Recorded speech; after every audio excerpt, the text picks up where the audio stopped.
जय हिंद दोस्तों, welcome to Shaurya classes. आज का हमारा टॉपिक है BA programme third year fifth semester का। विषय का नाम है पॉपुलर कल्चर, जिसको हिंदी में लोकप्रिय संस्कृति के नाम से जाना जाता है।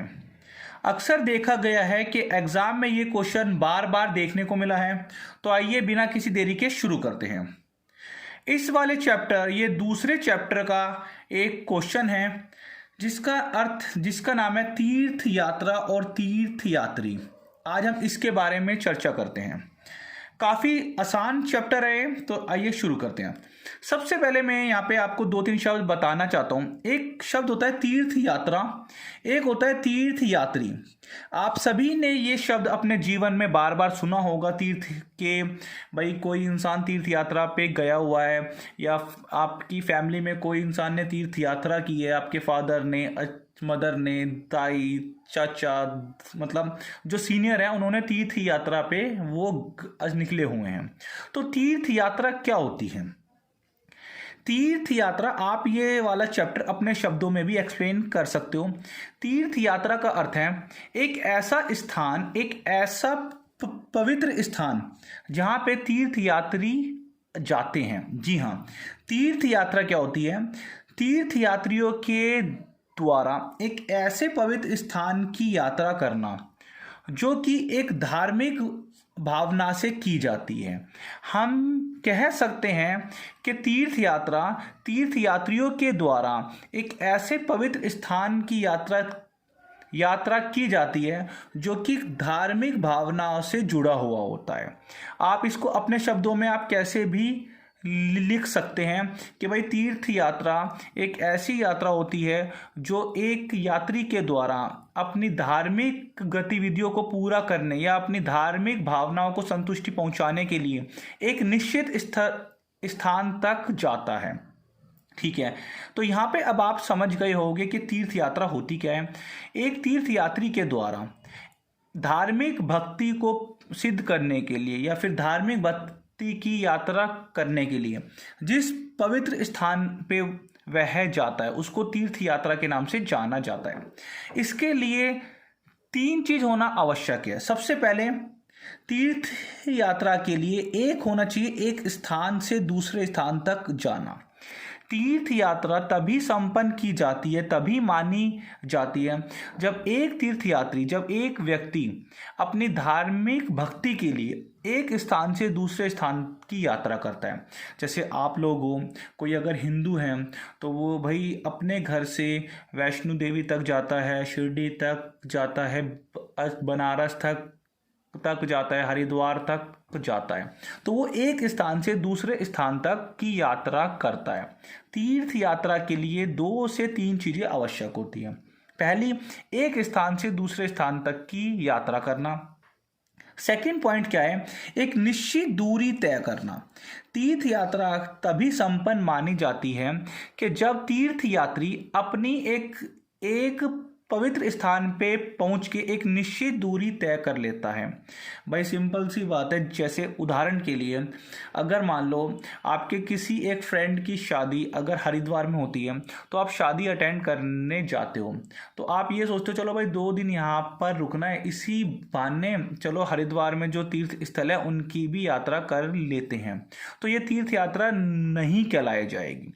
तीर्थ यात्रा तभी कहलाई जाएगी जब एक व्यक्ति एक निश्चित दूरी तय करके एक दूसरे स्थान पे जाता है, क्योंकि आपका उद्देश्य उस टाइम पे दूसरा हो जाता है। आपका उद्देश्य था अपने दोस्त की शादी अटेंड करना, लेकिन आप सिर्फ ऐसे ही घूम के वहाँ पे आ गए हो तीर्थ यात्रा पे, तब वो तीर्थ यात्रा नहीं कहलाई जाएगी। तीर्थ यात्रा तभी कहलाई जाएगी जब आप एक स्थान से दूसरे स्थान तक केवल और केवल धार्मिक भावना से जाते हो और एक निश्चित दूरी तय करते हो।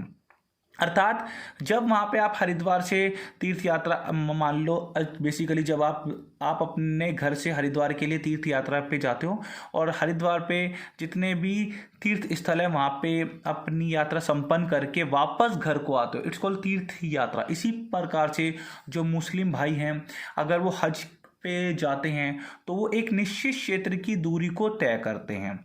एक स्थान से दूसरे स्थान तक जाते हैं। तो तीर्थ यात्रा क्या होती है? जब एक तीर्थ यात्री अपने धार्मिक भक्ति को सिद्ध करने के लिए या अपनी धार्मिक भावनाओं के लिए एक पवित्र स्थान पे जब वो यात्रा करता है तो वो तीर्थ यात्रा कहलाई जाती है। इसके बाद अब हम बात करते हैं तीर्थ यात्रा के उद्देश्य। बहुत सिंपल है ये तो भाई, आप लोग हम लोग तीर्थ यात्रा पे जाते क्यों हैं? भाई सबसे पहले हम इसलिए जाते हैं कि जो हमने मन्नत को मांगी हुई है वो मन्नत पूरी हो गई। जैसे मैं आपको यहाँ पे छुपा देता हूँ। तीर्थ ये यात्रा हम क्यों करते हैं? हम इसलिए करते हैं जो हमने मन्नत मांगी हुई है उस मन्नत को पाने के लिए, या भगवान से कुछ मांगने के लिए, या हम जिसको अपने आराध्य, अपने ईश्वर, अपने जो भी अपना मानते हैं उनसे अपने आर्थिक रूप को स्ट्रॉन्ग करने के लिए, अपनी कंडीशन को स्ट्रॉन्ग करने के लिए, अपने घर को बढ़ाने के लिए। कोई तो इसलिए तीर्थ यात्रा करता है कि उनके घर में संतान की उत्पत्ति होती है। कोई इसलिए करता है कि उनके घर में संतान नहीं होती और वो संतान को मांगने के लिए तीर्थ यात्रा पे मतलब जाते हैं। कोई तीर्थ यात्रा इसलिए करता है कि भाई किसी के पास पैसों की कमी है तो वो भगवान से पैसे मांगने मतलब जाता है कि भाई मेरा काम, मेरा कारोबार अच्छी तरह से चलवा दियो। कोई इसलिए तीर्थ यात्रा पे जाता है कि भगवान अगर आपने मेरा ये काम कर दिया तो मैं आपके पास फिर से आऊँगा और 5 आदमियों के साथ आऊँगा, आपके ऊपर ये चढ़ाऊँगा, आपके नाम का भंडारा करूँगा, कीर्तन करूँगा। तो तीर्थ यात्रा के बेसिकली कुछ उद्देश्य होते हैं, चाहे वो हिंदू धर्म हो चाहे वो मुस्लिम धर्म हो। हम अपनी संतुष्टि के लिए, भगवान से कुछ मांगने के लिए, या हम भगवान को खुश करने के लिए, या अपने आंतरिक मतलब शुद्धि के लिए, या आंतरिक शांति के लिए, मन की शांति के लिए हम तीर्थ यात्रा करना पसंद करते हैं। बस यही उद्देश्य हैं। आइए, जैसे कुछ लोग पुत्र की प्राप्ति के लिए तीर्थ यात्रा पे जाते हैं। कुछ लोग इसलिए तीर्थ यात्रा करते हैं कि भाई उनके पुत्र की शादी होगी या उनकी पुत्री की शादी होगी। कुछ लोग बच्चों की सुरक्षा के लिए कि भाई मेरा बच्चा अगर विदेश में है और अगर विदेश में कोई अकाल आ जाता है या 2 मुल्कों के बीच में वहाँ पे फाइट हो जाती है तो माता पिता बोलते हैं अगर मेरा बच्चा वहाँ से सकुशल घर आ जाता है तो मैं तीर्थ यात्रा पे जाऊँगा। जैसे अभी यूक्रेन और रूस के फाइट के बीच में बहुत सारे ऐसे विद्यार्थी थे जो कि यूक्रेन में फंसे हुए थे। तो बहुत सारे माताओं ने, बहुत सारे भाइयों ने, बहुत सारी बहनों ने तीर्थ यात्रा करने का भी प्रण लिया होगा कि भाई मेरा पुत्र, बेटा, बेटी अगर वहाँ से सकुशल वापस आ जाते हैं तो मैं आपके दरबार पे आऊँगी। मतलब कुछ भी रीज़न आप कर सकते हो। इसके साथ साथ है बीमारी से सुरक्षा। कुछ लोग तीर्थ यात्रा इसलिए करते हैं ताकि उनका मानना होता है कि भाई अगर वो तीर्थ यात्रा करेंगे तो जो उनको बीमारी लगी हुई है उससे उनको सुरक्षा मिल जाएगी। बहुत सारे ऐसे अंधविश्वास भी है, बहुत सारी ऐसी मान्यता भी है कि किसी एक पवित्र स्थान पे जाने से आपके रोग भी दूर हो जाते हैं। तो कुछ लोगों के अनुसार ये अंधविश्वास है, बहुत सारे लोगों के अनुसार ये पवित्र मान्यता है और मेरा मानना है कि ये सब चीज़ें होती हैं। इसके साथ ही साथ है भौतिक धन सुविधा प्राप्त करना।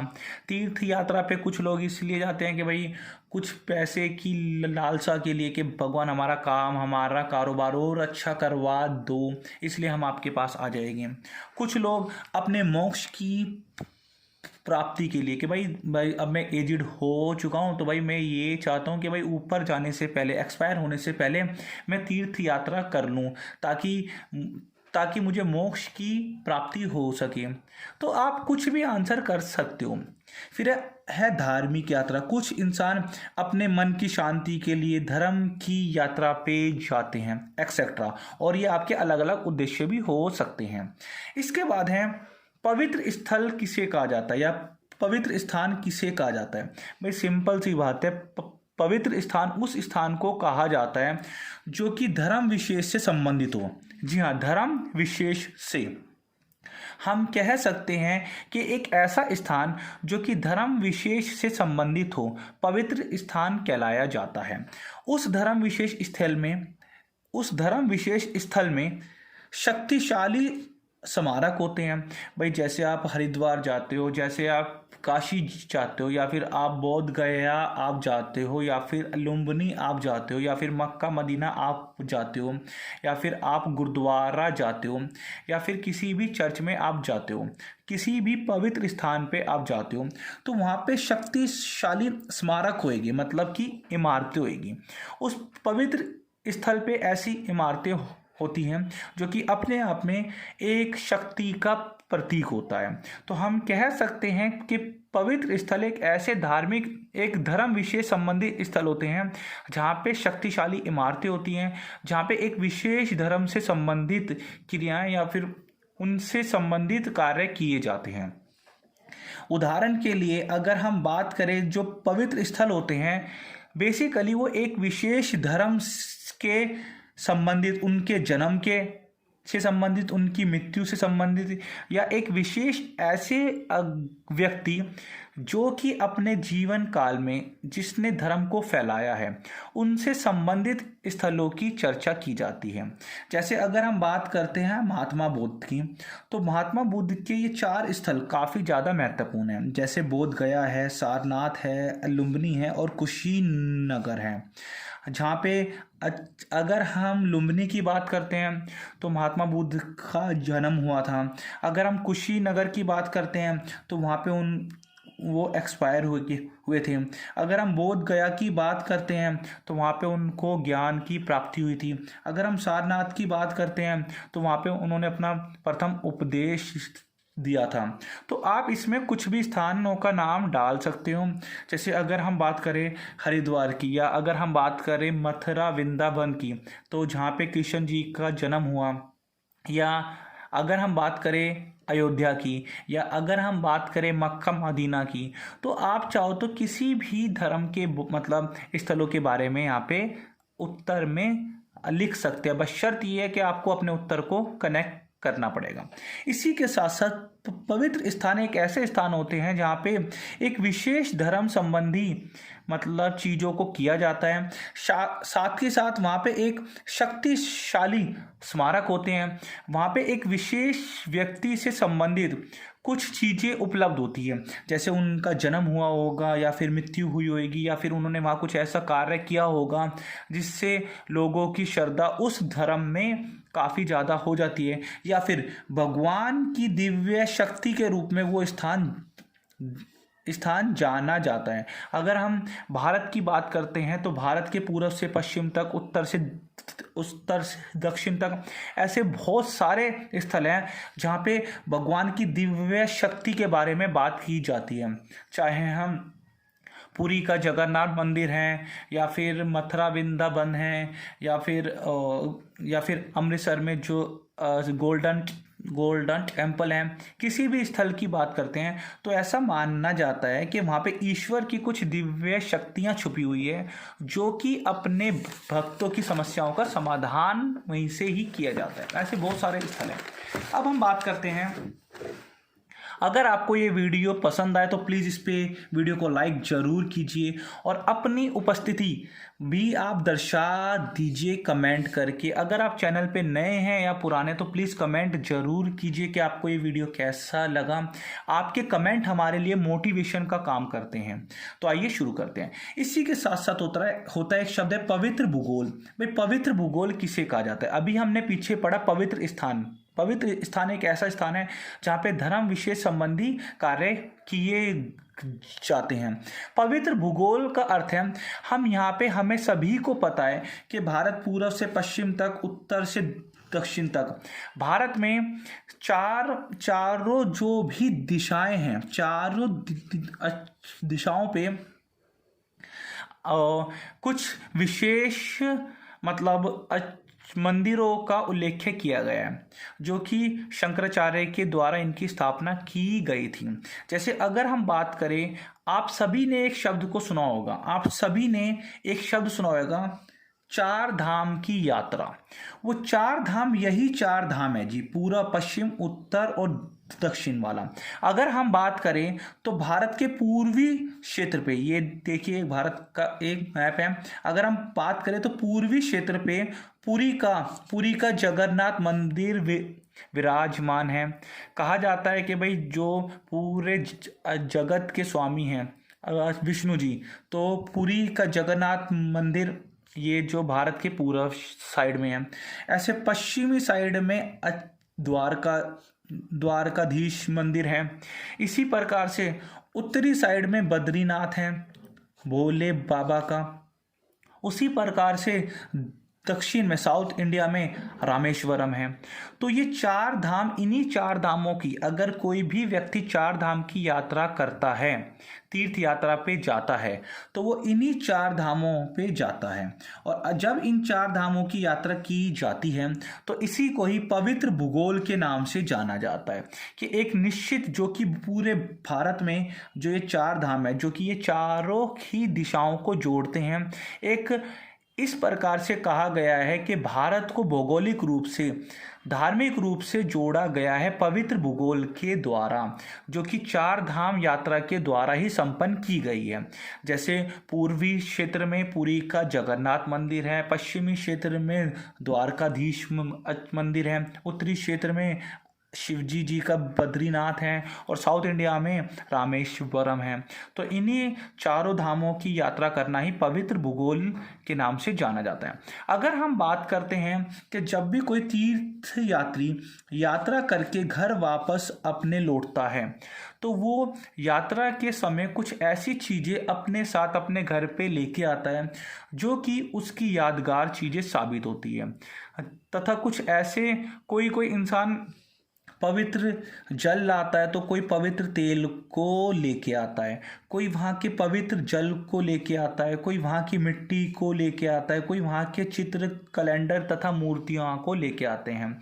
जैसे जब आप किसी भी तीर्थ स्थल पे जाते हो, जैसे सपोज करें उदाहरण के लिए अगर कोई वैष्णो देवी जाता है तो वहाँ से माता रानी का प्रसाद लेके आता है। अगर कोई गुरुद्वारे भी जाता है तो वो वहाँ से भाई खड़ा या फिर गुरुद्वारे से संबंधित कोई ऐसी चीज़ें अपने घर पे भी लेके आता है। कोई अगर हरिद्वार पे जाता है तो वो वहाँ से गंगा जल को भी लेके आता है। इसी प्रकार से अगर कोई मक्का मदीना पे जाता है तो वो वहाँ से भी पवित्र जल को लेके आते हैं। इसी प्रकार से तीर्थ यात्री ना जाने क्या क्या मतलब चीज़ें अपने साथ में लेके आते हैं। कोई जल लाता है, कोई मिट्टी लाता है, कोई मूर्तियां लाता है, कोई स्मृति चिन्ह मतलब लेके आता है, कोई प्रसाद के रूप में कोई पकवान या कोई भी चीज़ लेके आता है, कोई मेवे लेके आता है। तो जब भी तीर्थ यात्री अपने घर वापस आते हैं तो इन्हीं सब चीज़ों को लेके आते हैं। यार इतना सिंपल है, शायद ये पढ़ाने की भी ज़रूरत नहीं थी, पर आपके कमेंट के इतने आए इसलिए ये वीडियो मैं आज लेके आया हूँ। काफ़ी सिंपल है ये। इसके साथ ही साथ है, इसमें आप चाहो तो अपने शब्द भी इसमें ऐड कर सकते हो। अगर आप किसी तीर्थ यात्रा पे जाते हो या जब किसी धार्मिक यात्रा पे आप जाते हो तो अपने साथ वहाँ पे क्या लेके आए हो उसको भी आप यहाँ पे एक्सप्लेन कर सकते हो। मतलब बहुत बहुत सिंपल है ये। इसके साथ ही साथ है अगला पॉइंट, भाई तीर्थ यात्री जब घर वापस आते हैं तो वो लेके क्यों आते हैं, ताकि वो चीज़ें यादगार रह सके। इसके बाद है अगला पॉइंट, तीर्थ यात्रा के स्थल। भाई भारत में कहा जाता है कि भारत ही मतलब भारत का जो अध्यात्म है, भारत का जो धर्म है, भारत में जो तीर्थ स्थल हैं वो विश्व में सबसे पुराने तीर्थ स्थलों में गिने जाते हैं। चलो अब हम बात करते हैं तीर्थ यात्रा स्थल कौन कौन से हैं। यहाँ पे हम इस्लाम धर्म से संबंधित, हिंदू धर्म से संबंधित, बौद्ध धर्म से संबंधित और जैन धर्म से संबंधित आगे 2 पॉइंट हो रहे हैं, उन तीर्थ यात्रा के हम स्थलों की चर्चा करते हैं। अगर हम इस्लाम धर्म के तीर्थ यात्रा की अगर हम चर्चा करें तो हम सभी ने मक्का का नाम सुना है, मदीना का नाम सुना है, यरूशलेम का नाम सुना है। ये एक ऐसा प्लेस है जो कि इस्लाम धर्म के अनुयायियों के साथ साथ ईसाई धर्म के अनुयायियों के लिए भी काफ़ी इम्पोर्टेंट है। इसी के साथ बगदाद हमने सुना है जहाँ पे खलीफे हैं 4 थे जो। इसी के साथ साथ चिश्ती दरगाह जो कि अजमेर में है। तो ये इस्लाम धर्म के पवित्र स्थल हैं। आपसे एग्ज़ाम में पुट किया जा सकता है किसी भी एक के ऊपर शॉर्ट नोट्स में कि किसी भी एक धार्मिक तीर्थ स्थल के ऊपर आप अपनी टिप्पणी को लिखिए। तो आप चाहो तो आप अगर हिंदू हो तो हिंदू धर्मों के जो तीर्थ स्थल है उनके ऊपर, मुस्लिम हो तो आप इस्लाम के ऊपर। जरूरी नहीं है कि आप हिंदू हो तो हिंदुओं पे नहीं, आप मुस्लिम के ऊपर, बुद्ध के ऊपर, सिख के ऊपर, आपके ऊपर है। आप किसी भी पवित्र स्थल के ऊपर आप लिख सकते हो। ठीक है, अगर हम हिंदू धर्म की बात करते हैं तो जी तिरुपति मंदिर है, रामेश्वरम मंदिर है, सोमनाथ मंदिर है, सोमनाथ का द्वारकाधीश मंदिर है, वैष्णो देवी का मंदिर है, पुरी का जगन्नाथ मंदिर है, मथुरा वृंदावन है, वाराणसी है। इनमें ना जाने कितने मंदिर समाये हुए हैं। तो आप चाहो तो इनके अलावा और भी मंदिरों को लिख सकते हो। आप चाहो तो आप जैसे वैष्णो देवी का मंदिर है, मथुरा मंदिर है, आप चाहो तो वहाँ के मंदिरों के बारे में कि भाई मथुरा का जो मंदिर है वो यूपी में पड़ता है, वहाँ पे श्री कृष्ण से संबंधित मतलब लीलाओं का उल्लेख किया गया है, उन जन्म से संबंधित। इसी प्रकार से आप मक्का, मदीना, बगदाद इत्यादि में भी आप लिख सकते हो। अगला पॉइंट है बौद्ध धर्म से संबंधित 4 जो इम्पोर्टेंट है। एक है अतलुम्बनी, एक है बौद्ध गया, एक है सारनाथ, एक है कुशीनगर। हम सभी जानते हैं कि महात्मा बुद्ध का जो जन्म हुआ था वो अतलुम्बनी में हुआ है, इसलिए वो काफ़ी इम्पोर्टेंट है। बोध गया में उनको ज्ञान की प्राप्ति हुई है, सारनाथ में उन्होंने अपना प्रथम उपदेश दिया था, कुशीनगर में उनकी मृत्यु हुई थी। तो ये चारों ही क्षेत्र, ये चारों ही मंदिर काफ़ी इम्पोर्टेंट हैं जिनको हम स्तूप के नाम से जाना जाता है। इसी प्रकार से अगर हम जैन धर्म की बात करते हैं तो गोमतेश्वर एक मंदिर है जो कि एक मंदिर दिलवाड़ा का मंदिर है। आप सभी ने सुना होगा दिलवाड़ा का जैन मंदिर। इसी के साथ ही साथ रनकपुर का भी एक जैनियों का मंदिर है, जैन धर्म से संबंधित है। ये काफ़ी इम्पोर्टेंट है। आप चाहो तो किसी एक के ऊपर भी लिख सकते हो, बट एक्सप्लेन करना पड़ेगा, अन्यथा इनके ऊपर आप लिख सकते हो। इसी के साथ साथ है तीर्थ यात्रा स्थल। कुछ तीर्थ यात्रा स्थल पीछे पेज पे छूट गए थे, जैसे सिख धर्म से संबंधित तीर्थ यात्रा स्थल कौन से हैं, ईसाई धर्म से संबंधित तीर्थ यात्रा स्थल कौन से हैं। सिख धर्म से संबंधित तीर्थ यात्रा स्थल जैसे हरी मंदिर साहिब हैं जो कि एक गुरुद्वारा है, वो भी काफ़ी फेमस है। इसी के साथ ही साथ हजूर साहिब गुरुद्वारा है, ये काफ़ी फेमस है। हेमकुंड साहिब गुरुद्वारा है, ये भी काफ़ी फेमस है। और एक है गुरुद्वारा हिमाचल प्रदेश में है, ये भी काफ़ी फेमस है। श्री पटना साहिब गुरुद्वारा जो कि पटना में काफ़ी फेमस है। इसी के साथ साथ दिल्ली में एक बंगला साहिब गुरुद्वारा है, काफ़ी फेमस है। इसी के साथ साथ पंजाब में एक गुरुद्वारा है, वो काफ़ी फेमस है। अमृतसर में गोल्डन टेम्पल, स्वर्ण मंदिर जिसको हम जानते हैं, ये काफ़ी फेमस है। आप चाहो तो आप जिस धर्म से संबंधित हो उन धर्म से संबंधित अगर आप मुस्लिम हो तो मुस्लिम धर्म के किसी भी एक मस्जिद का एक्सप्लेन कर सकते हो, या फिर आप इन सब का। इसी के साथ साथ ईसाई धर्म की अगर हम बात करते हैं तो चर्च ऑफ नेटिविटी एक है, ये काफ़ी फेमस है। इसी प्रकार से चर्च ऑफ फ्लैजिलेशन काफ़ी इंपॉर्टेंट है। इसी प्रकार से चर्च ऑफ होली स्कल्पचर काफ़ी फेमस है। इसी प्रकार से सेंट थॉमस चर्च है, ये काफ़ी फेमस है। तो ये तीर्थ यात्रा स्थल है।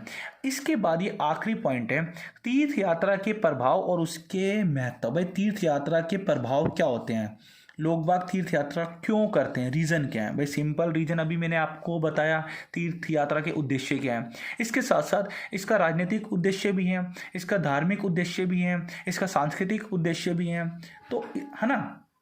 आप चाहो तो इसमें कुछ भी आंसर कर सकते हो, आर्थिक, राजनीतिक, धार्मिक और सांस्कृतिक। अगर हम तीर्थ यात्रा के प्रभाव और उद्देश्य की बात करते हैं तो सबसे पहले राजनीतिक उद्देश्य है। अगर हम पुराने समय की बात करते हैं तो पुराने समय में जो भी राजा होता था या जो भी सुल्तान होता था वो अपने यहाँ के जो तीर्थ स्थल होते थे उनका निर्माण करवाता था, उनमें बड़ी बड़ी मूर्तियाँ स्थापित करवाता था। अगर हम हिंदू राजाओं की बात करते हैं या फिर अगर हम गुप्त साम्राज्य की बात करते हैं, अगर हम कुषाण साम्राज्यों की बात करते हैं, गुप्त साम्राज्यों की बात करते हैं, या फिर सातवाहन साम्राज्यों की बात करते हैं, या फिर अगर हम साउथ इंडिया में जो जो हरिहर है, हरिहर बुक्का है, इन वाले साम्राज्यों की बात करते हैं, विजयनगर की बात करते हैं, तो ये ऐसे राजा हुए हैं जिन्होंने अपनी राजनीतिक स्थिति को मजबूत करने के लिए उनके क्षेत्र में जो भी पवित्र स्थल होते थे उन स्थलों को काफ़ी ज़्यादा डेवलप करने की कोशिश करी। उन क्षेत्रों में मूर्तियों की स्थापना मूर्तियों को स्थापित किया।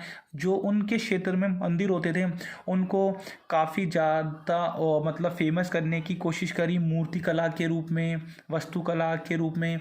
इसीलिए आपने देखा होगा कि भारत में जो भी कोई विदेशी राजनेता आता है, फॉरेनर राजनेता आता है, तो प्रधानमंत्री मोदी उनको भारतीय सभ्यता को दिखाने की कोशिश करते हैं। कभी वो जो कोई फॉरेन मिनिस्टर आता है तो कभी वो मतलब अमृतसर के गुरुद्वारे को विजिट करते हैं, तो कभी वो मतलब हिंदू धर्म के जो पवित्र स्थल हैं उनको विजिट करते हैं।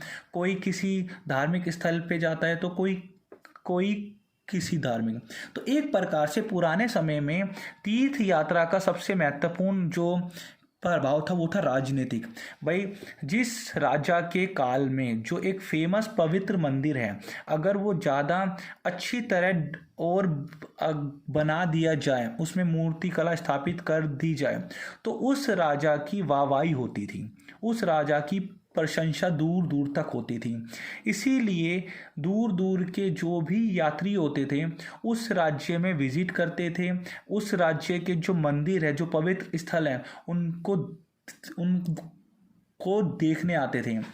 इससे क्या होता था, जब वो उस राज्य में विजिट करते थे तो उस राज्य के राजा के बारे में भी अपनी पुस्तकों के रूप में, अपने वृत्तांतों के रूप में उस राज्य के बारे में भी लिखा करते थे, जिससे उस राज्य की और उस राजा की दोनों की जो ख्याति है, जो उनको फेमसनेस जो उनको मिलनी होती है वो मिल जाती है। जैसे आपने देखा होगा कि अभी कुछ साल पहले एक मूवी आई थी साउथ इंडिया की, नाम मुझे याद नहीं आ रहा, उसमें बड़ी बड़ी मूर्तियां, बड़े बड़े मंदिरों को दिखाया गया था। मूवी का नाम था बाहुबली। तो वो क्यों, ताकि जितनी बड़ी मूर्तियां होएगी, जितने बड़े मंदिर होएगी, उतना ही बड़ा राजा का नाम उस देश के, उस शहर के, उस क्षेत्र के राजा का नाम होता था। इसलिए राजनीतिक रूप से ये काफ़ी इम्पोर्टेंट होते थे, साहित्य रूप से ये काफ़ी इम्पोर्टेंट होते थे। जहाँ पे भी ये पवित्र स्थल होता था वहाँ पे साहित्य के लिए कुछ आश्रम बना दिए जाते थे, गुरुकुल बना दिए जाते थे, खानखा बना दी जाती थी, ताकि उस धर्म से संबंधित लोग बाग वहाँ पे आके उस धर्म के बारे में ज्ञान हासिल करें और अपने साहित्यों में उस धर्म से संबंधित चीज़ों को उल्लेख कर सकें। इसके साथ ही साथ है, राजा जब किसी मंदिर का निर्माण करवाता है तो वहाँ पे वास्तुकला वो इस प्रकार की करवाना चाहता है ताकि उस क्षेत्र का, उस मुल्क का, उस राजा का नाम इतिहास में अमर हो जाए। इसीलिए आप जब भी भारत में किसी भी तीर्थ स्थल की यात्रा जब आप करते हो तो वहाँ पे हर एक तीर्थ स्थल दूसरे तीर्थ स्थल के रूप में दूसरे से अद्भुत होता है। आप ये सोचते हो भाई ये तो बहुत अच्छा है, आगे वाला उससे भी अच्छा होता है और उससे आगे वाला उससे भी अच्छा होता है, क्योंकि वहाँ पे वास्तुकला इस हिसाब से बनाई हुई होती है कि हर एक तीर्थ स्थल आने वाले अगले तीर्थ स्थल से उच्च कोटि का हमको फील होता है कि भाई ये तो बहुत अच्छा है। इसके साथ ही साथ भाई जब तीर्थ यात्री वहाँ पे आते हैं तो लोगों को, वहाँ के लोगों को आजीविका मिलनी शुरू हो जाती है, रोजगार मिलना शुरू हो जाते हैं। इसीलिए जैसे इंडिया में अगर आपके आसपास जो भी तीर्थ स्थल हैं, आप अगर वो फेमस है और वहाँ पे लोग बाग यात्रा करने आते हैं तो आपके वहाँ के लोगों को रोजगार मिल जाता है, आपकी अर्थव्यवस्था अच्छी हो जाती है। उस क्षेत्र के जो भी बेरोजगार जो भी इंसान है या जो भी वहाँ के मतलब निवासी हैं, वो उन्हीं तीर्थ स्थल के माध्यम से अपनी जीविका को मतलब प्राप्त करते हैं। इसके साथ साथ ये तीर्थ स्थल ही लोगों को समुदाय से जोड़ते हैं, एक दूसरे से जोड़ते हैं। तो इसके साथ साथ आप चाहो तो आर्थिक रूप से, राजनीतिक रूप से, सांस्कृतिक रूप से, धार्मिक रूप से भी इनको ऐड कर सकते हो। अगर ये आपको वीडियो पसंद आया तो प्लीज़ वीडियो को लाइक कीजिए, चैनल पे नए हैं तो चैनल को सब्सक्राइब कीजिए, वीडियो को शेयर करना मत भूलिएगा और प्लीज़ कमेंट जरूर कर दिया करो क्योंकि आपके कमेंट हमारे लिए मोटिवेशन का काम करते हैं। अगर मीन्स अब मैं कोशिश करता हूँ कि आज या फिर कल इसी यूनिट की या इसी सब्जेक्ट की 1-2 वीडियो और लेके आ जाऊँ। 2 से 3 वीडियो में आपका पूरा कोर्स समाप्त कर दिया जाएगा। जय हिंद, जय भारत।